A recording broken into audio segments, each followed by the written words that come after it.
जय माता दी भक्तों। प्यारे भक्तों, इस वीडियो में आप सुन रहे हैं श्रीमद् देवी भागवत महापुराण कथा के स्कंद 4 के अध्याय 5 को।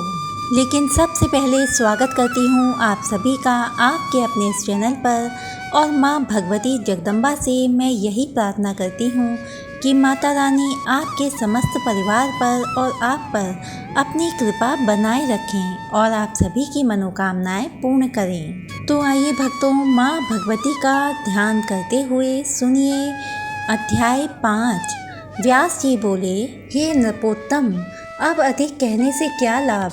इस संसार में कहीं बिरला ही ऐसा कोई धर्मात्मा पुरुष होगा जो द्रोह भाव से रहित हो। यह चर अचर संपूर्ण संसार राग द्वेष से ओतप्रोत है। हे राजेंद्र, सतयुग में भी यह संसार ऐसा ही था, तब कलि से दूषित इसके विषय में क्या कहा जाए। हे राजन, जब देवता भी सदा ईर्ष्या युक्त द्रोह से भरे हुए और छल परायण रहते हैं, तब मनुष्य तथा पशु पक्षियों की बात ही क्या है।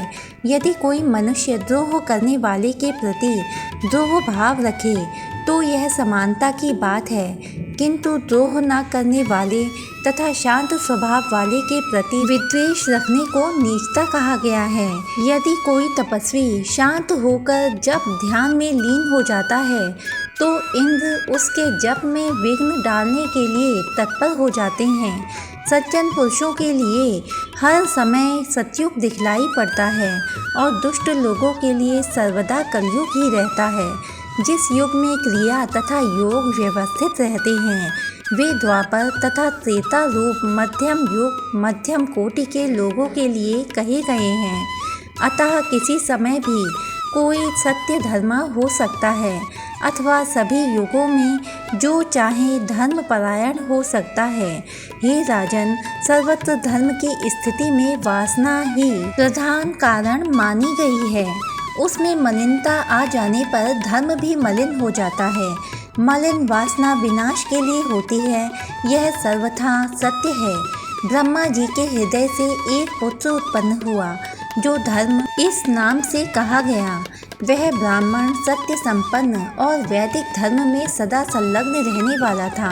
उस गृहस्थ धर्मी महात्मा मुनि ने पाणी ग्रहण की विधि से दक्ष प्रजापति की 10 कन्याओं का सम्यक रूप से वरण किया। सत्यव्रतियों में श्रेष्ठ उस धर्म ने उनसे हरि, कृष्ण, नर और नारायण नामक 4 पुत्र उत्पन्न किए। हे राजन, उनमें हरि और कृष्ण ये दोनों योगाभ्यास करने लगे तथा नर और नारायण ये दोनों हिमालय पर्वत के शिखर पर जाकर बद्रिकाश्रम तीर्थ में कठिन तपस्या करने लगे। वे प्राचीन मुनि श्रेष्ठ नर और नारायण तपस्वियों में सबसे प्रधान थे। गंगा के विस्तृत तट पर रहकर ब्रह्म चिंतन करते हुए भगवान विष्णु के अंशावतार नर नारायण ने वहाँ पूरे 1000 वर्षों तक कठोर तप किया। उनके तप से चराचर सहित संपूर्ण संसार संतप्त हो गया। इससे इंद्र के मन में नर नारायण के प्रति क्षोभ उत्पन्न हो गया। तब चिंतित होकर इंद्र ने अपने मन में सोचा, अब मुझे क्या करना चाहिए। ये धर्मपुत्र नर नारायण तपस्वी तथा ध्यान परायण हैं। ये पूर्ण रूप से सिद्ध होकर मेरा श्रेष्ठ आसन ग्रहण कर लेंगे। अतः किस प्रकार विघ्न उत्पन्न करूं जिससे तप न कर सके।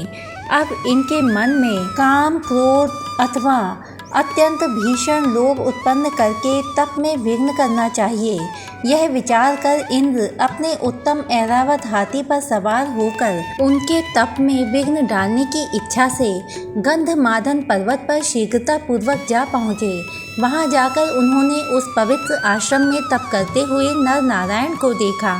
उस समय तप के प्रभाव से दीप्त शरीर वाले वे दोनों ऋषि उगे हुए सूर्य की भांति प्रतीत हो रहे थे। इंद्र ने सोचा, क्या ये ब्रह्मा और विष्णु प्रकट हुए हैं अथवा 2 सूर्य उदित हो गए हैं। धर्म के ये दोनों पुत्र अपने तप द्वारा न जाने क्या कर देंगे। ऐसा विचार करके शचीपति इंद्र ने नर नारायण की ओर देखकर उनसे कहा, हे महाभाग धर्मनंदन, आप लोगों का क्या कार्य है बताइए। मैं श्रेष्ठ वर अभी प्रदान करता हूँ। ऋषियों, मैं वर देने के लिए ही आया हूँ। वर अदेय हो तो भी मैं दूंगा, क्योंकि मैं आप लोगों की तपस्या से परम प्रसन्न हूँ। व्यास जी बोले। इस प्रकार उनके सामने खड़े होकर इंद्र ने बार बार उनसे वरदान मांगने को कहा, किंतु ध्यान मग्न तथा चित्त वे दोनों ऋषि नहीं बोले। तब इंद्र ने अपनी भवदायिनी मोहिनी माया प्रकट की। उन्होंने भेड़िए, सिंह, व्याघ्र आदि हिंसक जंतुओं को उत्पन्न करके उन्हें भयभीत किया। इसी प्रकार वर्षा, वायु तथा अग्नि उत्पन्न करके इंद्र ने अपनी मोहिनी माया रचकर उन दोनों को भयभीत करने की चेष्टा की, किंतु धर्मपुत्र वे दोनों मुनि इस भय से भी वश में नहीं किए जा सके। ऐसे उन नर नारायण को देखकर इंद्र अपने भवन चले गए। वे नर नारायण वरदान के लोभ में नहीं आए और अग्नि तथा वायु से भयभीत नहीं हुए। व्याघ्र, सिंह आदि के आक्रमण करने पर भी वे दोनों अपने आसन से नहीं हिले। उन दोनों के ध्यान को भंग करने में उस समय कोई भी समर्थ नहीं हो सका। इंद्र भी अपने घर पहुंचकर दुखी होकर विचार करने लगे कि मुनिवरों में उत्तम ये दोनों ऋषि भय तथा लोभ से विचलित नहीं हुए। वे तो महाविद्या, आदिशक्ति, सनातनी, सब लोकों की स्वामिनी और अद्भुत परा प्रकृति का ध्यान कर रहे थे। देवताओं तथा असुरों के द्वारा रची गई सारी माया जिन भगवती से ही उत्पन्न होती है, उनका ध्यान करने वाले को विचलित करने में कौन समर्थ है, चाहे वह कितना ही बड़ा मायाविज्ञ क्यों न हो। जो लोग कर्मश रहित होकर भगवती का ध्यान करते हैं, वे भला कैसे विचलित किए जा सकते हैं। देवी का वाग बीज, काम बीज और माया बीज, यह जिसके हृदय में विद्यमान है, उसे विचलित करने में कोई भी समर्थ नहीं है। अब माया से मोहित इंद्र ने पुनः उनका प्रतिकार करने हेतु कामदेव तथा बसंत को बुलाकर यह वचन कहा, हे कामदेव, तुम बसंत और रति को लेकर अनेक अप्सराओं के साथ उस गंधमादन पर्वत पर अभी शीघ्रतापूर्वक जाओ। वहाँ नर नारायण नामक दो प्राचीन श्रेष्ठ ऋषि बद्रिकाश्रम के एकांत स्थान में स्थित होकर तपस्या कर रहे हैं। हे मन्मथ, उनके पास जाकर तुम अपने बाणों से उनके चित्त को कामासक्त कर दो। उनका मोहन तथा उच्चाटन करके उन्हें शीघ्र आहत कर डालो। मेरा यह कार्य अभी सिद्ध करो। इस प्रकार हे महाभाग धर्म के पुत्र, उन दोनों मुनियों को वशीभूत कर लो। इस संपूर्ण संसार में देवता, दैत्य या मनुष्य कौन ऐसा है जो तुम्हारे बाण के वशीभूत होकर अत्यंत कामासक्त न हो जाए।